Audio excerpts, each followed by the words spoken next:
तो आइए बच्चों, आज समझते हैं। देखिए पंचमा अक्षर नियम। पंचमा अक्षर नियम क्या है? बिंदी का आधा अक्षर बनना, यानी कि बिंदी का आधा अक्षर हम कैसे बनाते हैं और कैसे लगता है।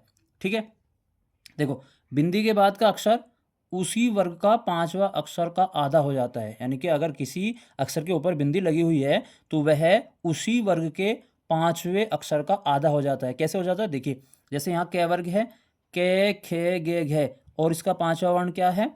हमारा अंग, यानी कि इसको अंगा बोला जाता है। ठीक है, अब कैसे आधा होगा देखिएगा। गंगा, गंगे के ऊपर बिंदी लगी है तो हम इसको ऐसे लिख सकते हैं गंगा।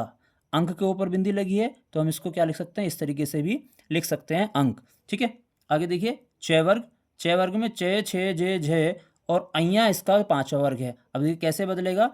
चंचल, ये अंग जो है आप इसको चंचल ऐसे भी लिख सकते हैं, पंच, पंच ऐसे भी लिखा जाता है। ठीक है, आगे आइएगा, ट वर्ग है, टे ठे डे ढे, और इसका जो पांचवा वर्ण है वो है अणे। अब देखिए इसको अणे में हम आधा कैसे करते हैं? जैसे खंड है तो बिंदी का आधा कैसे हो जाए? इसी का ही पांचवा, यानी कि बिंदी का आधा उसी अक्षर के बाद क्या लग जाएगा? खंड, अणे लग जाएगा। कंठ है, कंठ ऐसे भी लिखा जा सकता है। ठीक है, तय वर्ग में आ जाइए, तय थे दे धे, और इसका पांचवा वर्ण क्या है? ने। अब देखिए अंत, इसी अक्षर के यानी कि इसी वर्ण के बाद क्या लगेगा? बिंदी का आधा, यानी कि न का आधा क्या हो जाएगा? आधा न, अंत।